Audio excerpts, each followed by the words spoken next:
Nak cari killer yang bagi promosi untuk parti pion memang susah sebab pembekal minyak wangian OEM dan bahan mentah utama dalam Malaysia. Apa maksud dia? Maksud bahan mentah utama kita bukan sahaja jual minyak wangi, kita juga pembekal parti dan bahan pelarut yang lain. Jadi kalau awak nak R&D wangian sendiri, nak bau signature untuk brand awak, boleh juga. Awak hanya ambil bahan mentah seperti parti pion. Kita ada jual dalam pelbagai saiz. Awak tak perlu khawatir.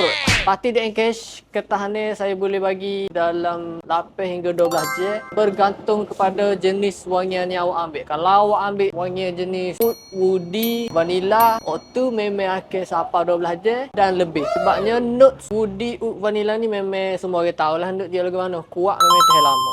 Untuk parti pion ni kita macam ada ada dalam pelbagai saiz dan pelbagai harga. Contohnya saiz 50ml dengan 100ml. Ni saiz untuk trial set untuk newbie. NKH akan mengadakan promosi. Promosi ni akan bermula 7 hingga 14 hari bulan Februari 2020 ni. Dan gapo awak akan dapat untuk promosi ni, awak akan dapat diskaun. Tapi syarat dia awak kena beli 10 botol hingga 15 botol untuk saiz 50ml dan 100ml. Awak boleh campur lah. Kalau untuk 10 botol awak akan dapat 3%. Kalau untuk 15 botol awak akan dapat 3.5% diskaun. Kita bagi potongan kau-kau. Nak cari killer yang bagi promosi untuk parti pion memang susah sebab parti ni memang harga fix. Harga tak boleh kecek bang. Kalau awak borong insya-Allah boleh kecek lagi, tapi parti ni memang susah sebab dia memang harga keras.